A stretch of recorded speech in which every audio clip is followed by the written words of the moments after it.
namanya dikasih pelampung tersebut dari tempatnya. Cara penggunaannya sebagai berikut.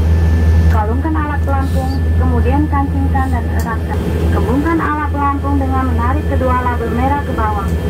Baju pelampung dapat juga dikembungkan dengan meniup kedua pipa karet. Lampu akan menyala